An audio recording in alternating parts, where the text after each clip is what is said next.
Fine. Okay, so everybody, welcome again.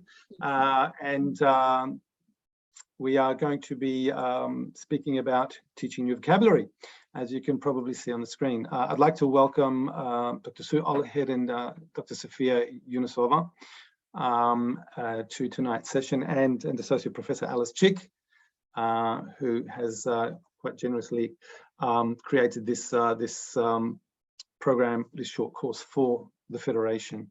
We're coming to you live from Sydney. For those of you that are joining us from other parts of Australia and other parts of the world, welcome. Just for tonight's session, I'll just give you a very brief introduction to our, to tonight's topic. It's strategies for vocabulary teaching, assimilating vocabulary, which is an important part of language learning. We can't convey meaning without vocabulary. Now, this was sent to everybody, so forgive me for reading this to you if you know what it is about, but it's a very interesting topic. So the module will look at ways in which teachers can overtly facilitate the process of vocab learning, both through content and CLIL, or content and integrated learning, and PPP, presentation, practice, production, sequencing. The topics to be covered tonight include selecting key lexical items to stimulate topic-based language learning, developing awareness of a wide range of vocabulary resources available, particularly visual aids to sequence and structure learning. That's it from me. If you have any questions, can we please put them in the chat? We'll be going to about 8 o'clock tonight. So questions in the chat if we can, unless Sue or Sophia have any other preferences. There will be breakout rooms. Please join them and leave everything to Sue and Sophia. Over to you, with your microphones on. Right. Okay. Good evening, everybody. Can you hear me okay? Yes, we can. Okay, fantastic. Welcome to the session. It's really a privilege to be part of this initiative, the Teaching Community Language with a Difference. We're delighted to be partnering with you in this course. It's essentially a professional development course that we've developed for the New South Wales Federation of Community Language Schools. And we, as well as providing this professional development, really like to partner with you in terms of hearing more about your teaching experiences, because you're the experts in your classes. So please feel free to participate as much as you would like in the session. We really value your insights from the classroom. Okay, I just want to make sure that this, screen is moving. I think I should just preface this by saying that I have got a bit of noise interference at the moment, so hopefully we will be fine, but it has been a bit challenging. So please be patient with the technology. To start off with, I would like to acknowledge the Gayamagal people, the traditional custodians of the land on which which I am currently. I live in Manly on the northern beaches of Sydney, where it is a beautiful evening. It looks a bit like the picture that you see in front of you. I would like to pay my respects to the elders, both past and present, and I'd like to extend that respect to all the Aboriginal and Torres Strait Islander people here today. And it would be wonderful if you could place in the chat which lands you're currently on, because I know we're all in different parts of Sydney, which is fantastic. Just a bit of housekeeping before we start. We're going to do a few breakout rooms because it is a good idea to have a bit of discussion around the points we're discussing. So when you arrive in the breakout room, please could you unmute your audio and switch on your video and introduce yourself to other participants if you're comfortable with that. Just makes for much easier interaction. But yes, other than that, we are on Zoom, and for ease of technology, it's probably best to keep your audio muted, please, just to avoid sound interference. And please know that the video will be recorded, but the breakout rooms will not be recorded. Okay, so to start off with, it would be wonderful for me just to get a sense. I'm working with one screen, unfortunately, due to my technical difficulties this evening. So it would be wonderful if you could just place in the chat which languages we have represented in this virtual classroom that we're participating in tonight. I'd love to know a little bit more about you and what languages you teach. It would be wonderful if you could type the name of the languages that you A, speak, and B, teach in the Zoom chat, just so that I can get a little bit of a sense of where everybody is at in terms of their teaching. So just having a look, we've got Vietnamese, we've got Polish, wonderful, Mandarin, Shona, fantastic, from Zimbabwe, Macedonian, how fantastic. They'll keep coming. So thank you for that. And really, really wonderful to see such a depth of linguistic diversity in this classroom. Okay, so let's hope that this will move along. Okay, so today we're talking about we're talking about the issue of vocabulary. And I mean, I titled it New Vocabulary, but that's a bit silly because obviously if we're teaching vocabulary, it is newly acquired words that our students are looking to learn. I'd like you just to write in the chat 1, 2, or 3 in response to the following questions. How confident are you about teaching new vocabulary? Is it the part of your teaching that you find very difficult? Do you find it challenging, but you're able to do it? Or do you find it very easy? That's the part of your profession that you find really, really easy to tackle. I'd be interested to have your feedback. So I've got a lot of 2s and 3s. Well, that's wonderful because it will be great to learn from you as well. I'm glad you think that teaching vocabulary is easy. That has sometimes been my experience, but not always. I'm a language teacher by profession. I've taught mostly English, but also Afrikaans. I'm originally from South Africa. I've found teaching vocabulary very rewarding, but it can be challenging, especially with making sure that students are able to retain the new language that we're teaching them. Okay, my screen's sticking a bit. Okay, so what can you expect from this evening?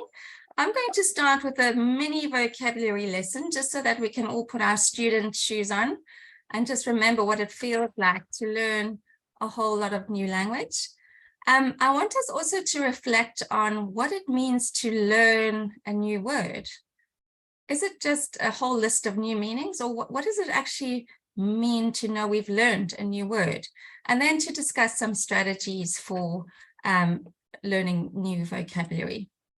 So we're going to start off with a little lesson in isiXhosa. I'm not sure if anybody in the class is Xhosa speaking. It would be wonderful if there was, because I would love to have some help. But if not, that's okay. I would like you just to reflect on, in this little mini lesson, what helped you learn aspects of this new language, and what hindered, what prevented you from learning, or what made it more difficult. So just a little bit of background. isiXhosa is one of the largest languages spoken in South Africa, my home country, where we have no less than 12 official languages, including sign language now. And it has a lot of interesting cliques. It's also very, has a lot of, interesting cultural associations with it. But let's get started. So I'm going to start off by saying namhlanje. Molweni manene, na manene kazi, igama lam Sue Ollerhead. Namhlanje ndiza kufundisa ukuthetha isiXhosa. Ewe. Ndivela Afrika Burwa, Cape Town, kodwa ndihlala Australia. Ndivela Afrika Burwa, Cape Town, kodwa ndihlala Australia. Would anybody like to volunteer what they think I'm talking about here? If I say Ndivela Afrika Burwa, kodwa ndihlala Australia. Any ideas? You can put it in the chat if you like, or you could The first one would be, this is South Africa, Cape Town. And the second one would be, this is Australia. Just Thank you very much. I'm just looking at one screen, so unfortunately, oh, is it Victoria? Yes, say two. Yes, it is. Sorry. Hi, Setu. Africa. I come from Africa, Cape Town, and at the moment I live in Australia. Wonderful. Thank you very much to you both.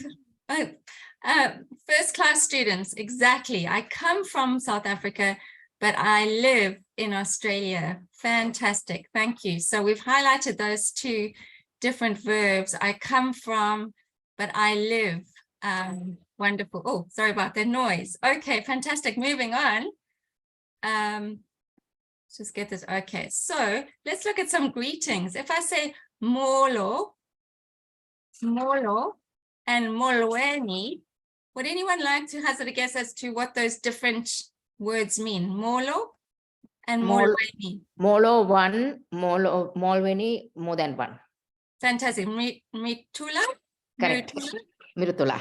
Wonderful. Excellent students. I can see I've got wonderful students here tonight. Now, if I said molo dada or molo mama, who am I speaking to? Do you think?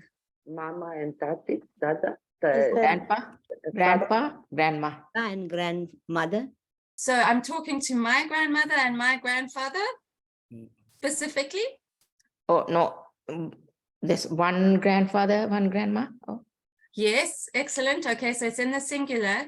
But do you think it has to be my grandfather particularly, or could it be anybody older than me?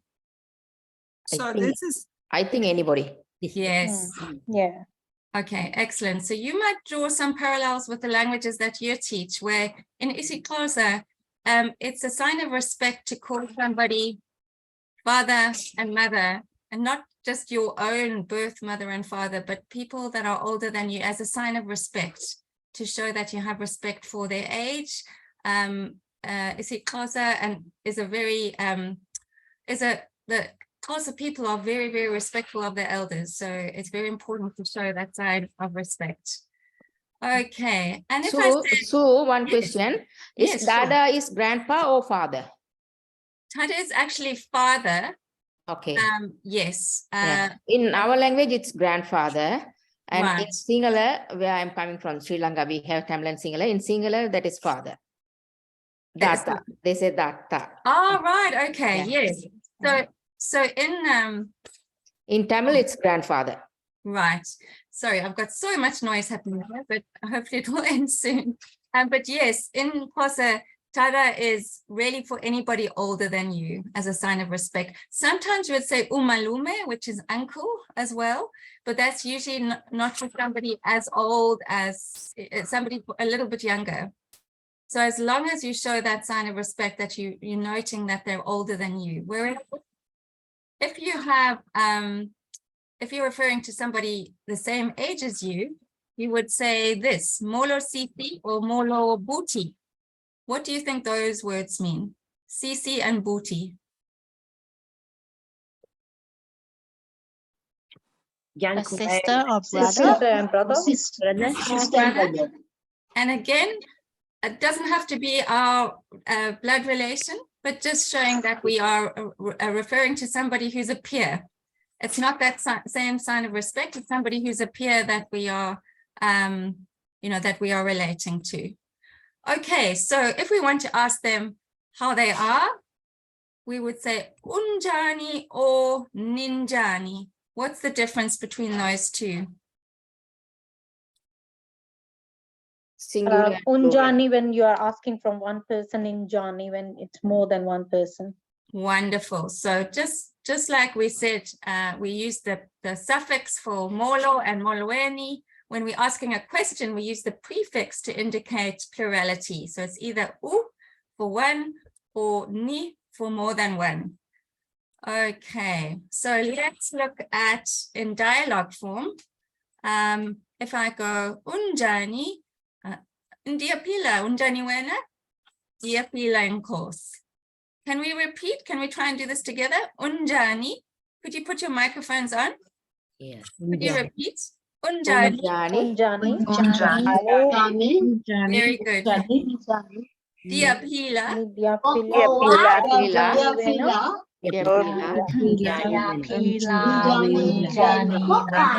Diapila and Kosi. Unjani wena. Johnny Wena. Diapila and Kosi. Diapila and Kosi. I'm hearing, Pila and Kosi. I'm feeling, and Kosi. I'm hearing fantastic pronunciation. Remember, it's a hard P, so diapila. Diapila. So what do you think Unjani means? How are you? How are you? And what do you think diapila means? That's the name. Oh no, I'm good. I'm good. I'm good. I'm good. And how are you? Unjani, And how are you? How are you?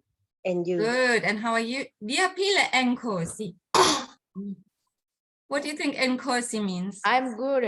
Thank you. I'm good as well. Thank you. I'm also fine. Thank you. Yeah. Very, very good. Okay. So I'm going to say Yima ugohamba kumolo. Let's talk to one another. I'm going to ask you in your breakout rooms to see whether you can remember this dialogue. So I'm going to put you in your breakout rooms quickly and see if we can do a little bit of practice just to, I don't know how many people, oh, we've got quite a few. So I'll put you in those and create, and we'll just have a little bit of time to practice our new language. Say hello, introduce yourself. How are you? I'm fine, thank you. Anything you remember from the language that you've seen tonight?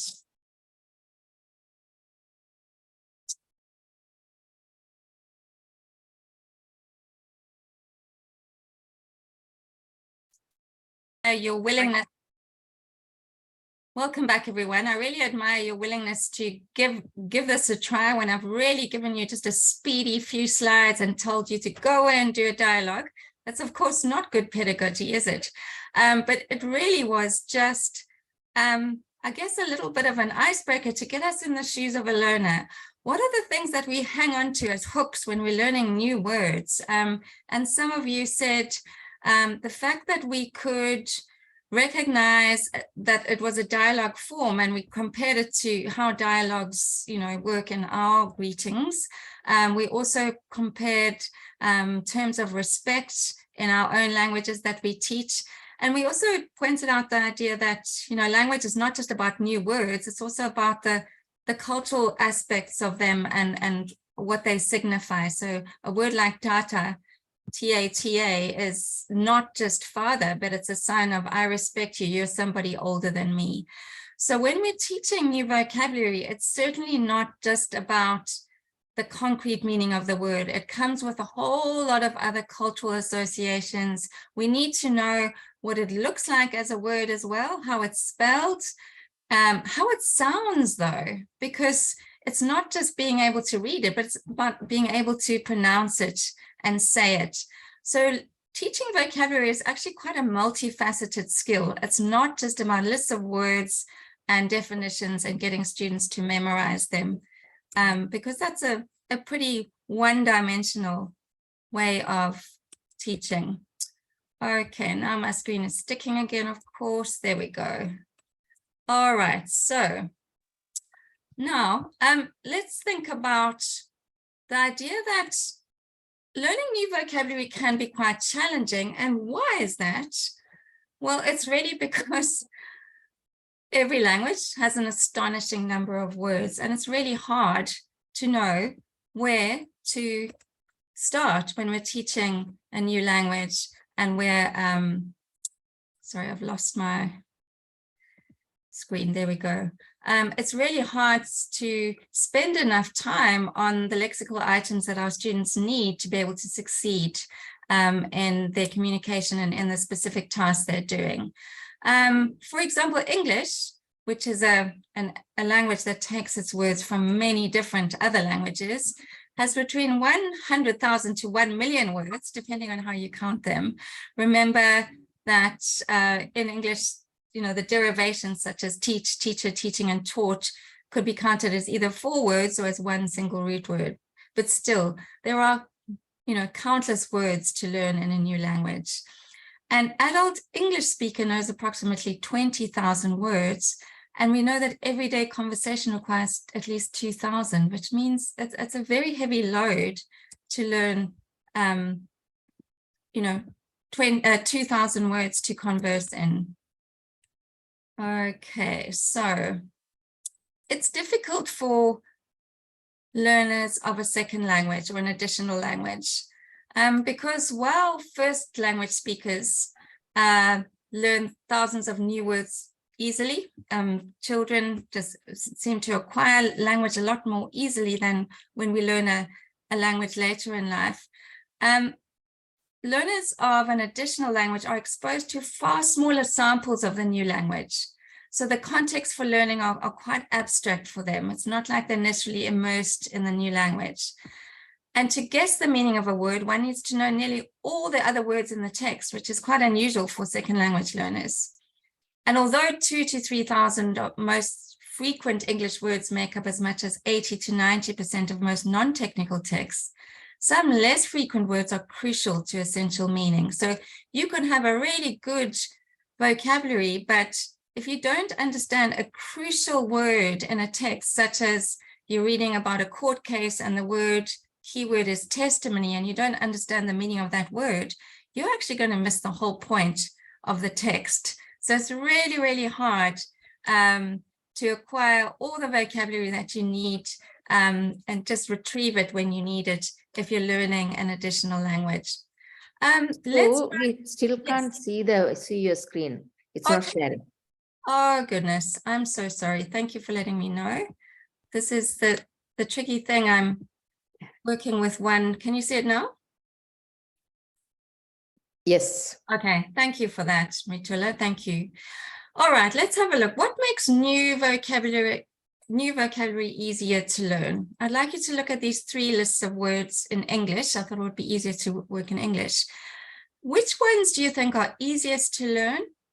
And why do you think this? And maybe just to save time, maybe I won't put you in a breakout room now. Feel free to raise your hand or to unmute yourself and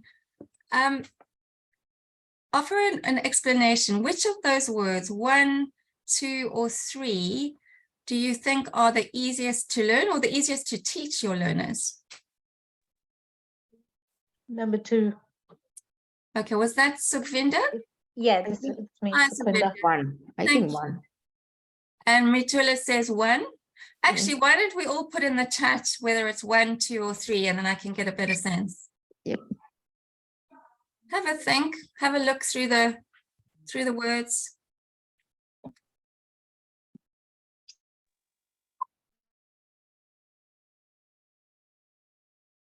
I'll wait until we get to at least 30 responses, and then we can take a. So do you think list 1, list 2, or 3 are easiest to teach? Let's have a look.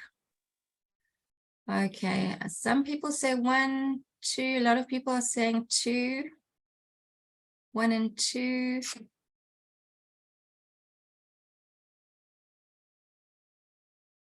Okay, there's actually quite an assortment of answers. Quite a few of you are saying 1. Okay. 2. Yes. Fida, you said 2. Yes, I said 2. Okay, thank you. Fida, would you like to share with us why you say 2 is the easiest list of words to teach? I think because we can visualize the thing or give a picture of it. Okay, so hamburger Coke t-shirt, you can visualize it. Okay, is there anything else about that list that strikes you that makes it easy? That's day-to-day life. Day-to-day lives. That They use like all the time, Coke or T-shirt. It's daily use things. Yeah, Yeah, exactly. most of the time. Daily use, but Prabha, what is even more striking about this list is that it's daily use, not just here in Sydney, it's also daily use maybe Most of the people in Delhi, right? It's like, say, some English words, it's more familiar in most of the languages. So maybe the Coke is the branded one, right? So Good. easy for them. Yeah. Okay, Yeah, that's what we're getting at. It's very easily recognizable because it's kind of part of an international brand. Okay, I think I would agree with those of you who said number 2. Let's have a look.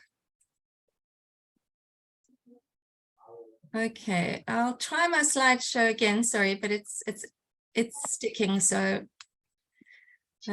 let's hope that it works. Okay, yeah. All right. So so the list number 1. Some of you said list number 1, but I'm not sure I agree with that because although they are easy words, they're pretty simple. They're one syllable. They're easy to illustrate. They're common and frequently used words, but they're not likely to be known to students who haven't been exposed to English as an additional language because there's nothing in the written form or the pronunciation of the words that gives you a clue to its meaning. And this is for beginners of the language, right? If students are to learn them, they must see or hear the words and connect them to meaning many times before they are established in their long-term memory. Just have a think about that, and we can come back to that. But list number 2, some students who've never studied English before, just as Prabha said, may already know these words because they're part of an international vocabulary. They've been borrowed and adapted with increasing internationalization. Many languages have borrowed and adapted words from other languages. So whether you're a student who's grown up in Africa or Asia or, Europe, many of you would have known, the word for taxi or hotel or Coke, just part of our everyday experience, as you say, and part of an international lexicon.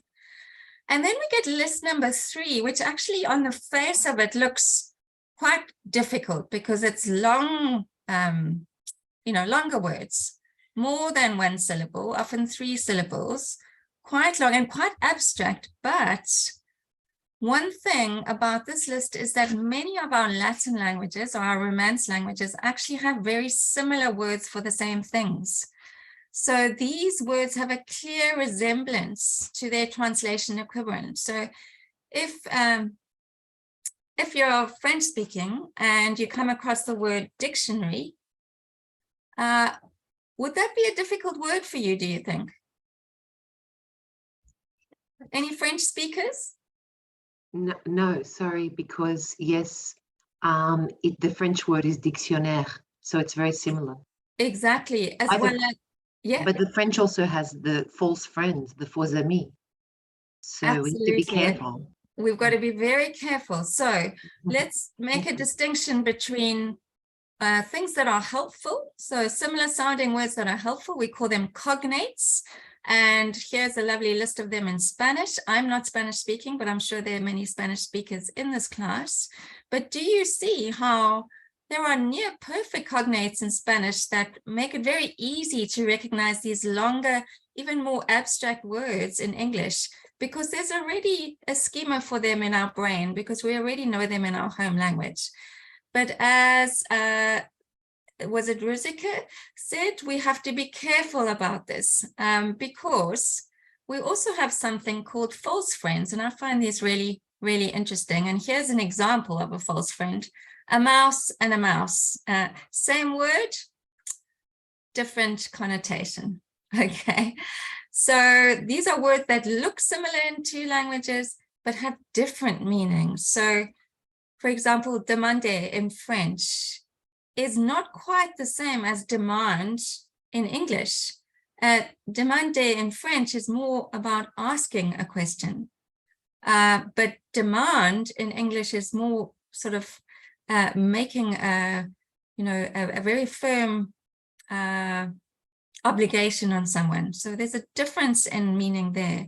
What about embarazada in Spanish? Does anybody No, what does that sound like? If you weren't Spanish speaking, what would you think it meant? It looked like embarrassing, but it's not embarrassing, right? Yeah. It's not, is it? What is it? What is the meaning of embarazada in Spanish? I think Maybe. someone said Demanding? pregnant. It's pregnant. So Yeah. you actually don't really want to mix those two up. They're false friends. They don't help you in that case. So we have to make a distinction between words that are helpful, strategies that are helpful to help our students to hook meaning on the new lexical item, and some that are actually make it more difficult. So I'm sure you all have some in your own language, and it would be wonderful to see them in the chat, if you could place them in the chat, because I think all languages have these false friends that can actually make language learning quite colorful and fun, but also quite confusing. So here is a list of false friends in French and Spanish. Yeah, I mean, look at the word blesser, and we would think that would mean to bless, but it actually means to wound, which is very different. Or cave, we'd think might be cave, but it's actually a cellar. So yeah, or glass, you might think was glass, but it's actually ice. So yeah, all languages have these false friends, and can make for very interesting word studies. So Paula says carpeta. Oh, carpeta, folder in Spanish, and carpet in English. Excellent. Embarazada means pregnant. Okay, yeah, please keep them coming, because I find these really, really interesting, and I hope you do too. Okay, now we've got to be, I think I'm very conscious of time, but we've got to be very mindful of what it means to learn a new language, a new word in a language. It's not just about the denotation of the word, because a word can have multiple definitions, and the meanings can often depend on the geographical location in which a person lives. Words like tea, I'm going to go and have my tea now, mean a very different thing. Tea means a very different thing to me, having grown up as an English-speaking person in South Africa, to friends of mine that live in the north of England. Can anyone say why that might be different? How might I see tea differently to someone who lives in the north of England?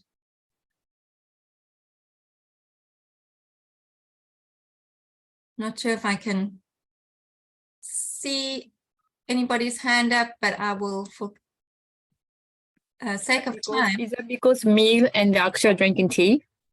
Yeah, okay, so absolutely. So north of England, people say, I'm going to have my tea, which is my dinner. And sometimes in Australia, people say that too. But where I grew up, tea was something that you drank, wasn't a meal.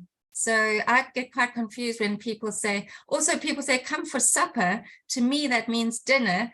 But in Australia, it often means just bring some biscuits or something. It's not a big meal. So there are different sort of connotations around these words. A costume, to me, is something that you wear when you go and swim. But to my kids who grew up in Australia, a costume is something that you wear in a play or a pantomime. And swimmers are something that you wear to go and have a swim. So we need to know the context of where these words are going to be used. And, you know, you may have a very good definition for a word like salary. Salary is money that you're given for a service that you carry out, right? That makes complete sense. But it might not be correct in a particular context, because I cannot say I gave the waiter a salary for his good service, because that doesn't make sense, does it? What would be the correct word in this context? Tips. A tip. Because just saying paying money for a service rendered doesn't fit the context here. This is money over and above what he already gets paid, or she already gets paid. So definitions of words often lack enough information for students to use them accurately. So what does it mean to learn new vocabulary? It's more than simply memorizing definitions.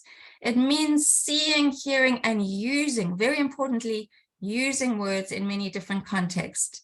Knowing a word means dealing with its meaning, its pronunciation. Often we forget to take students through how we say the word.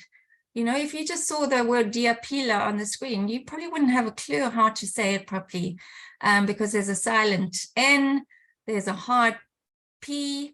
You might, you know, think it would be PH, would be a sound. And then the form. Is it an adjective? Is it a verb? Is it a noun? What is its function in the sentence?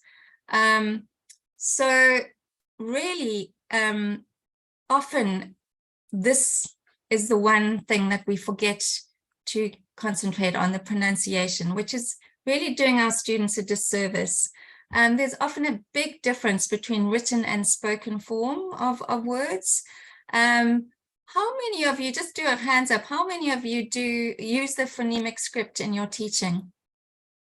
The IPA chart, like this one, where it distinguishes between short sounds and long sounds, diphthongs, etc., etc. Do any of you use this? Yes. Wonderful. Yes, we all do. Yeah. You all use it? Yeah. Yeah. That's great, because that gives you a universal reference for sounds that students need to make. And honestly, once they've mastered this, they really, really have a tool that is very empowering for them and that gives them some autonomy. So I would really recommend you using this chart as a class exercise and making that the basis of your teaching. Remember, it's always important to clarify the pronunciation before showing the written form, because if you show the written form first, students might try to pronounce that, and that's the sound that's going to stay in their memory rather than the one that they hear first. So remember, always pronunciation first and then form, then seeing it written down. So I'm just going to turn the light on. I'm sitting in the dark here now.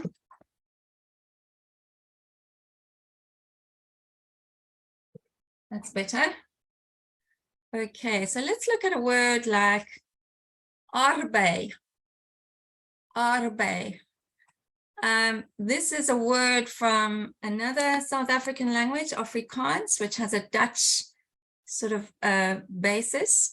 But arbei is obviously very clearly what? Strawberry. A strawberry, okay. And we know that because we can see a beautiful picture that very clearly shows us what it is. Okay, so we've dealt with the meaning. Easy. It's really, really easy to show the meaning of a noun, luckily, when it's that clear. What was the next thing that we had to do? After meaning, what was the next thing we had to deal with? Pronunciation. Pronunciation. This is very important because we know that arbei actually has a long R. So we want our students to know that the first syllable is stretched, R, and then there's a rolled R, and then bei, arbei.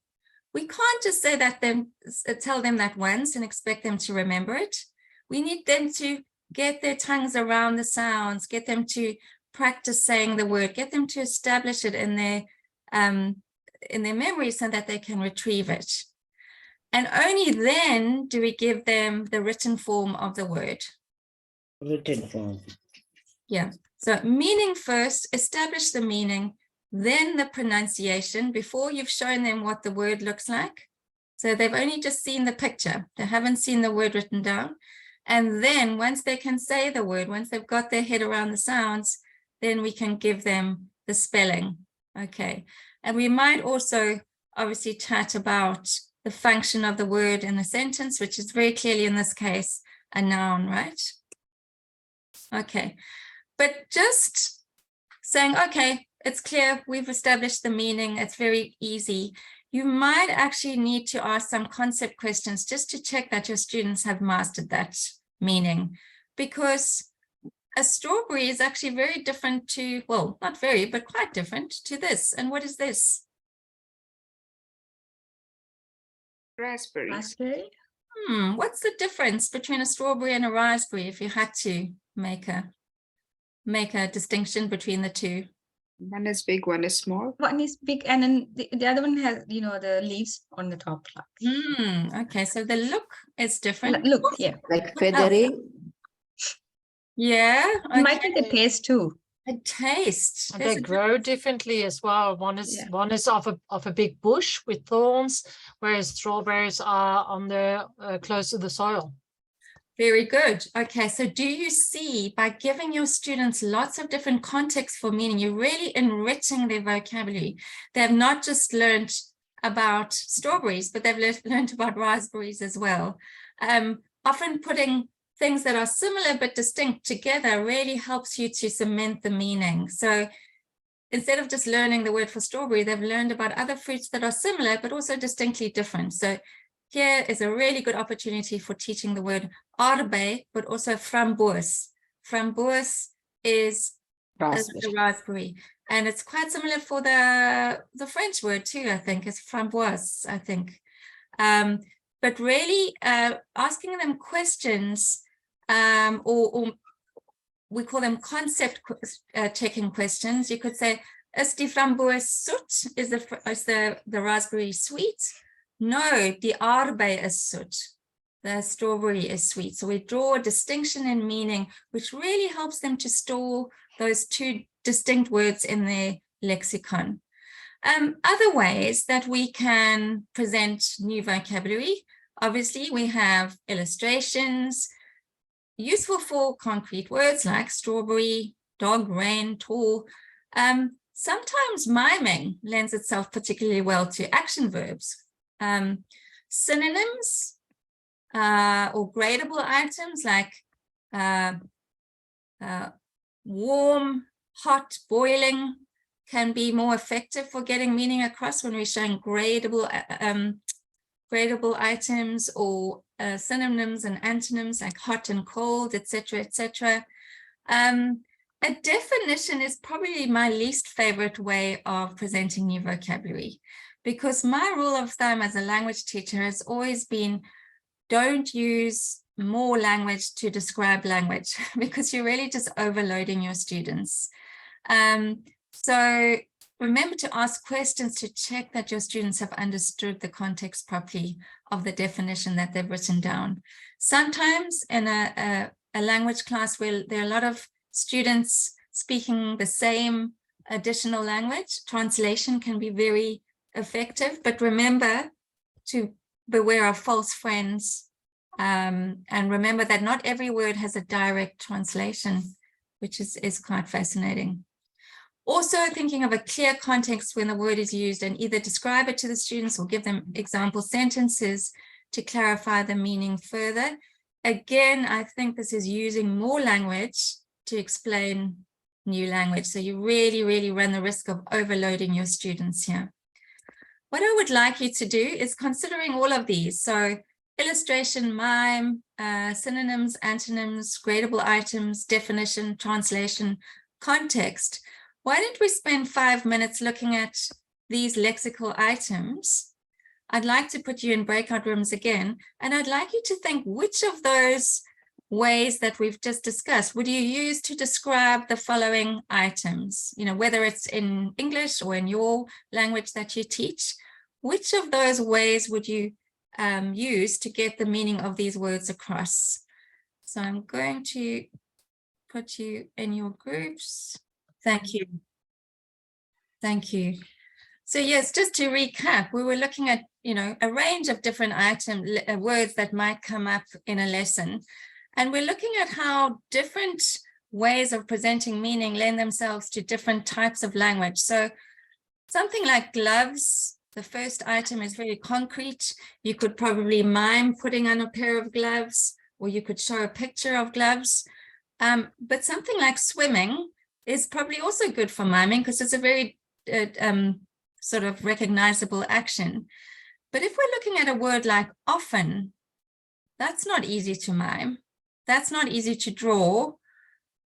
it's really difficult to use a whole story to describe the word often. What would you do in that case? Who would like to make a suggestion as to how to teach word? We can tell a synonym for that. A synonym. Yeah. Okay. Or rhyming word, another word rhyming often. So what kind of synonym for often would you use? Not to very, not you, maybe frequent, and again, that is also new word maybe. I could say frequently, or again and again, or repeatedly. Yeah. So what if you said sort of synonym would be frequently or many times, or very often. No, very often you cannot say. Many times would be this. Okay, many times. So someone said I would use example sentence. Or give examples like you say you have breakfast today and you have breakfast tomorrow, like so everyday examples if you give, and then can we introduce the word often? Sort of You could do, but remember when we're introducing new language, we want to take out all the as many variables as we can. We want to simplify and cut away all the extra language so that we can focus on the target language. So I find one way of teaching these kinds of abstract words, this is an adverb of frequency, we call it, and it belongs in the same set of words as never, always, frequently, seldom.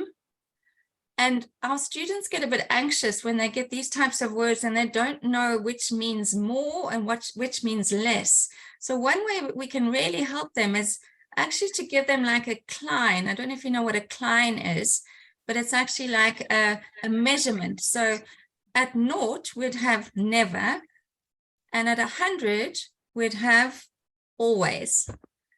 Somewhere along that cline, we would have seldom, we'd have frequently, we'd have often. And so if you give it a kind of often would be more or less 60, 70% maybe, not always, not 100. But if you give it a numerical value, that helps your students understand the quantity, you know, how frequently, how readily often is. So that's something to think about. Okay, so let's move on because I do want to leave enough time for Sophia, and she's got interesting things to discuss with us. But remember that helping students to learn new vocabulary is not just about giving it to them and thinking they'll practice it and learn it. It's also about helping them to store that new vocabulary in their brain. So just giving them a new list of items doesn't guarantee that they've learned it.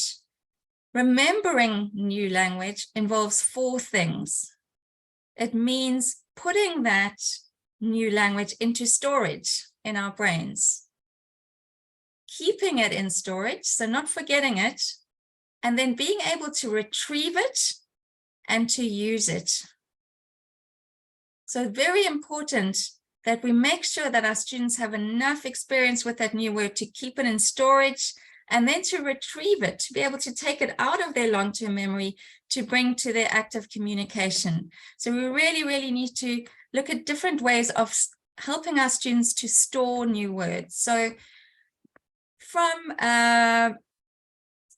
another example from South Africa, we're getting... Were you supposed to be sharing slides then? I was. Thank you. Thank you for keeping me on track. Okay, so going back to these 4 things that we need to be able to store language, to be able to learn language. We need to be able to put it into storage, keep it in storage, so retain it, and then be able to take it out of storage so we can use it in a communicative way. That's called retrieval. So it's about retention and retrieval to be able to use it in a communicative act. So how do we do that? We give our students different ways of storing new vocabulary. So instead of teaching them all the vocabulary words associated with the kitchen in Afrikaans, I might give them a picture of a kitchen and get them to label the different elements of the kitchen in relation to each other. So there's oven for the oven, ketel for the kettle, the ijskast is the fridge, the tafel. If we can visualize it and see them in relation to each other, we have a much better chance of storing that new vocabulary meaningfully. Does that make sense? We could also use a word web, so words to do with, for example, the word baby. We could divide into different aspects of the word, different subtleties in the meaning. So here we have one aspect of the web that says cherub, infant, babe in arms. The other one says cry and crawl. The other one is cot, pram, pushchair, nappy. And then the other one is tiny, cute, and sweet. What different elements of meaning do we have there associated with the word baby? I think I can try this. It would be, what are the different names for babies? Good. Yes, so those are different names. And yeah. What, like what, how, when, where is that thing? Like, where do they sleep? What do they do? And tiny, cute, sweet. How do they look? Yes. Okay, great. So do you see how it's far more meaningful to teach language in this way? Because here we've got a whole lot of words that are associated with each other, and the brain really likes those associations. The brain stores associations much more easily than unrelated items that they just have to rote learn. So here we have related names for baby, cherub, infant, babe in arms. Here we have verbs associated with babies. They cry and they crawl. Here we have equipment that you need when you have a baby, all those things that you need that are associated with children. And then here we have adjectives to describe babies. The brain really likes those associations. It really fixes on those and helps you to keep them in storage and then to retrieve them. We also have collocation grids. I'm not sure if you are familiar with the word collocation, but it really means words that go together. And sometimes these just have to be taught. So we make a mistake, we don't do a mistake. We do a good job, we don't make a good job.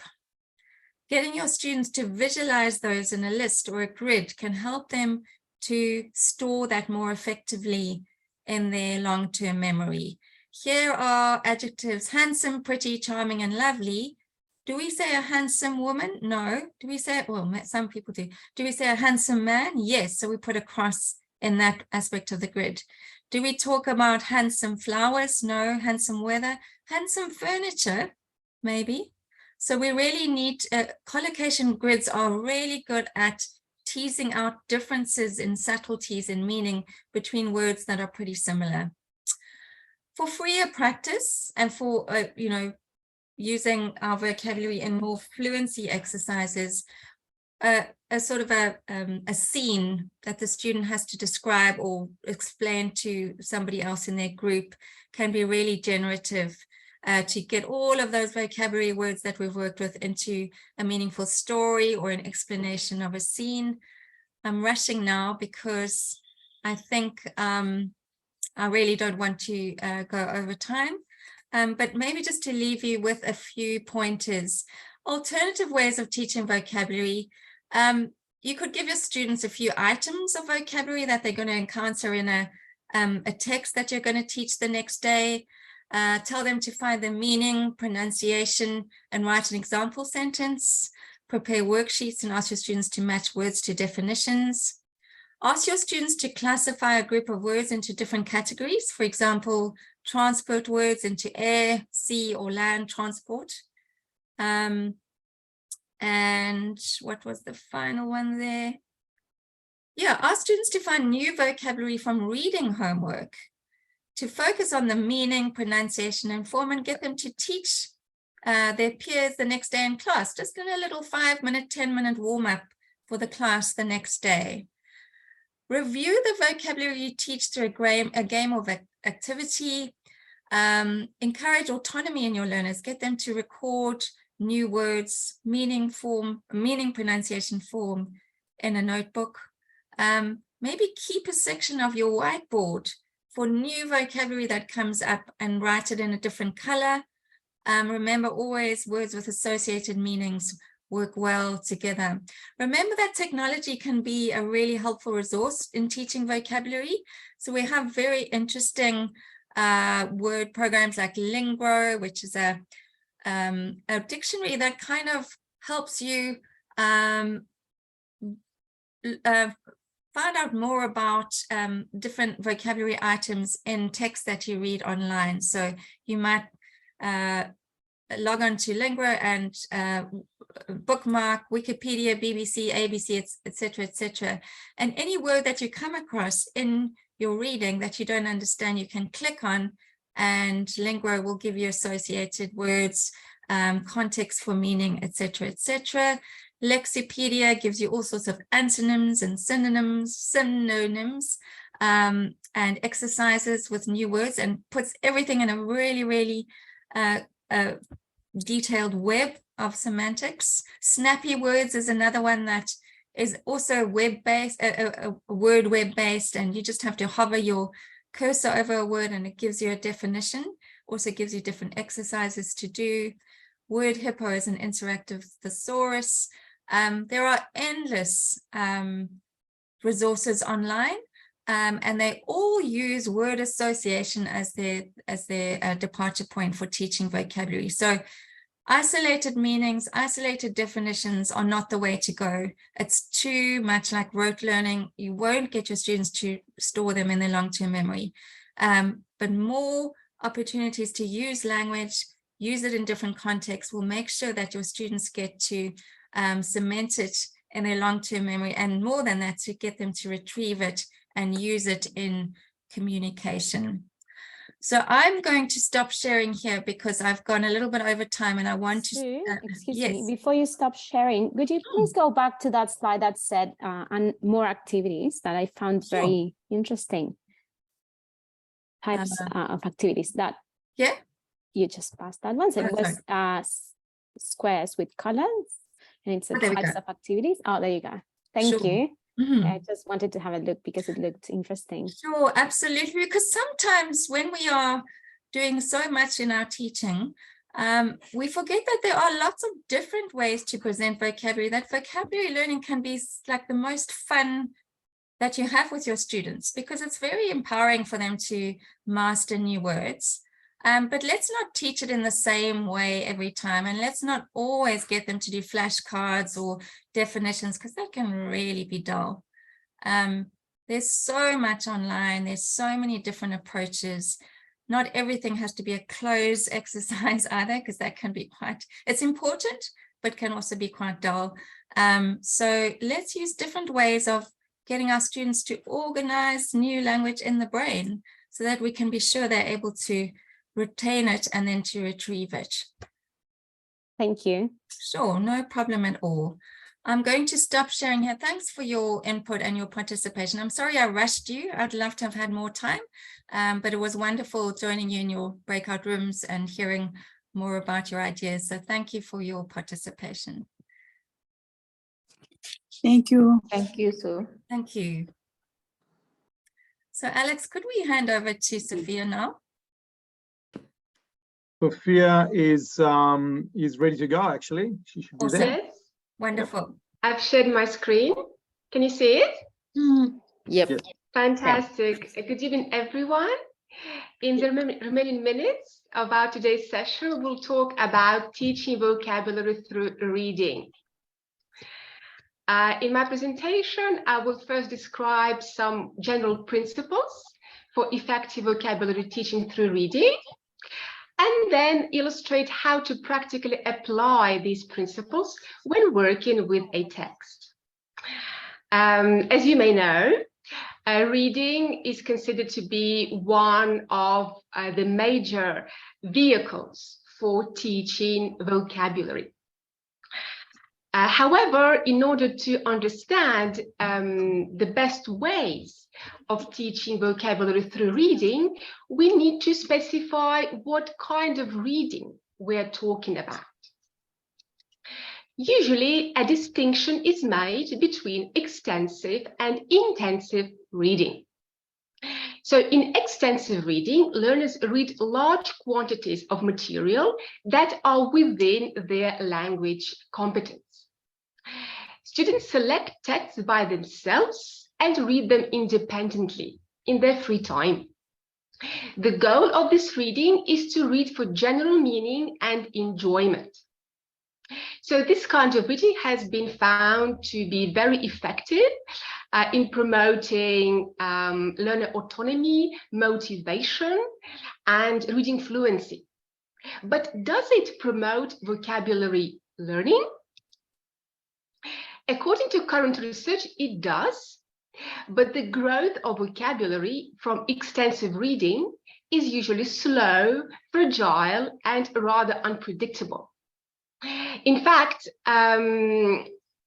students engaged in extensive reading have been found to skip unfamiliar words or get by with a partial understanding of unfamiliar words.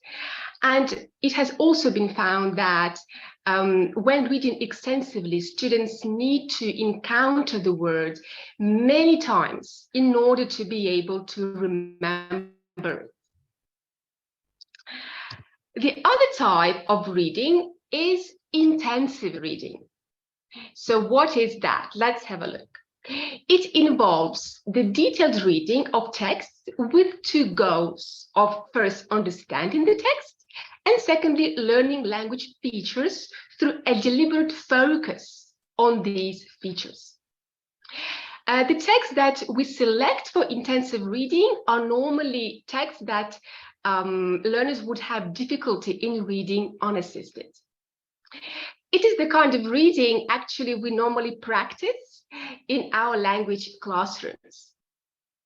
So does this reading promote vocabulary learning? According to current research, it does. And sorry, I'll move the grid here.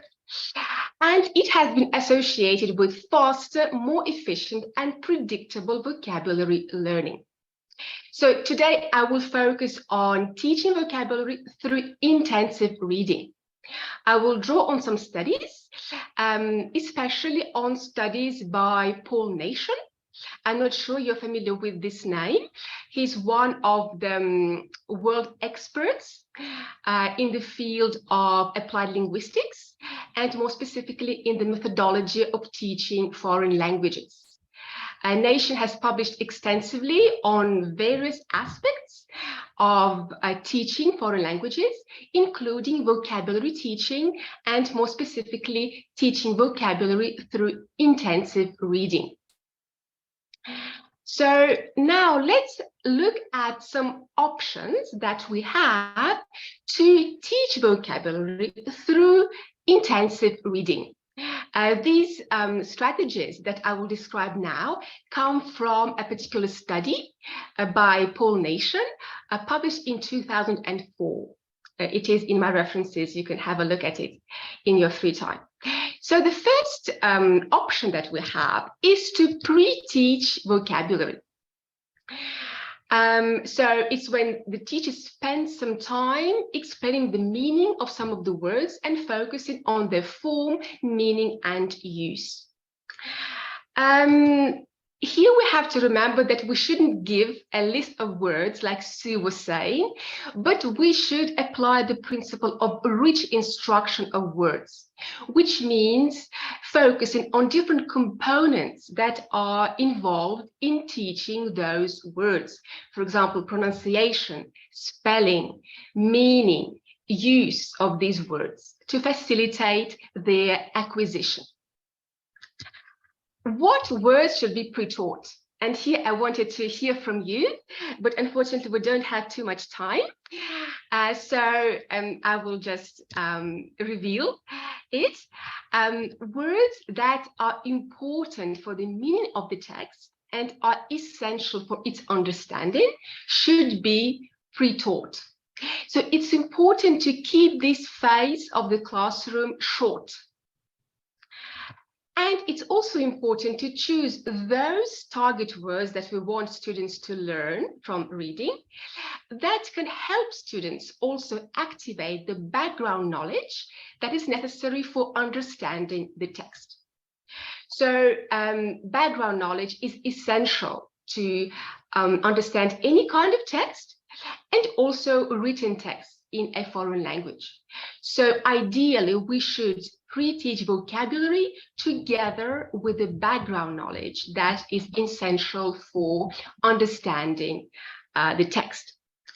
The more background knowledge learners have when they read a text, the more cognitive resources they are able to direct to vocabulary learning. So it's very important to pre-teach some keywords from the text and some background knowledge. Another strategy that we can apply is to put words in a glossary. And the glossaries can be either in the first language or in the second language. And in the context of a community language schools, this can be the learner's heritage language, which is also their target language. And the other language is the language of the community where learners live. So here again, I wanted to ask you which language you would choose for glosses. And maybe let's answer this question very quickly. If you had to prepare a short glossary to accompany a text, which language would you choose for the glosses? Any ideas? L2. L2, okay, Yeah. awesome. Why? That's the language we are teaching them, right? So they should learn in their language, that language. Fantastic, great. So research actually suggests that we can use either. It depends on our personal preferences, as long as all words in the definition that we provide are clear to the students. So if, as you were suggesting, we're using the L2, we should make sure that all words in the definition are understandable to students. Okay. And thanks a lot for your suggestion. Also, when I prepare the glossaries, I normally put definitions in the target language, so in L2. Yeah. Where to position the glossary? Another dilemma. How would you answer that? Do we position it at the beginning of the text, at the end of the page, at the end of the text, somewhere in the middle? What would be the best strategy? What do you think? At the end of the page. Each lesson? At the end of the explanation, like very end one, when you conclude everything, and then the glossary will be at the end index, near the index. Yes. Okay, so at the end of the text. Okay, good. Any other ideas? I would put it at the end of the page. For example, if I have a paragraph, I will put the glossary at the end in a different section, small section at the bottom, and give a reference so that they can straight away, that they can just look at the glossary when they are reading that text. Fantastic. So in this case, the reading flow might be interrupted a little bit less, right? Compared, for example, to putting glossary at the end of the text. Okay, and another way, and this has been found in research to be the most effective one, is to put the word and the definition just next to the line where this word appears. Okay, so in this case, the reading flow is not too much interrupted, okay, when students need to consult the word. And the glossary is a good strategy to learn words, but also it's a very good way to deal with words that we don't want to deal with. So practically, these might be some low frequency words that we don't think that are essential to learn for our students. So we might just put them in the glossary. In this case, the text will be a bit more self-contained. And we won't need to spend extra time on explaining those words that we don't wish our students to acquire at this point of their language study.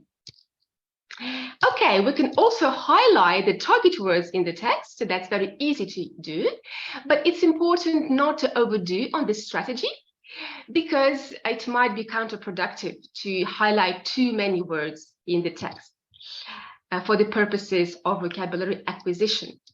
We can also design exercises that use those words that we want students to acquire and put them after the text in the post-reading stage of the language classroom. As Sue was saying, it's very important not to be repetitive in these tasks. So the more variety we can provide in designing this task, the better. Okay, the close exercises can be there, word building, matching, for example, synonyms with target words, different types of multiple choices, matching the categories, etc., etc. Here we need to remember that one of the most demanding of activities is form recall, when students need to recall the form of the target word.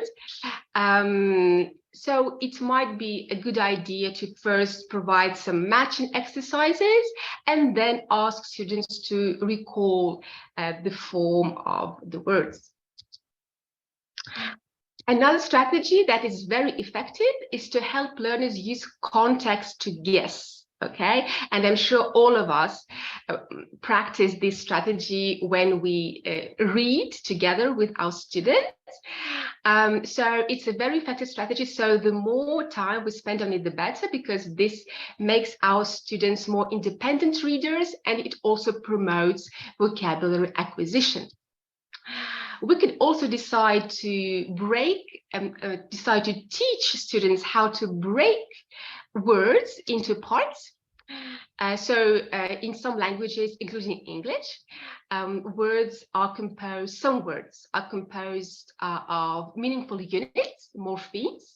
And if we learn how to identify these morphemes, then we can infer the meanings of words independently without using a dictionary or without consulting our teacher.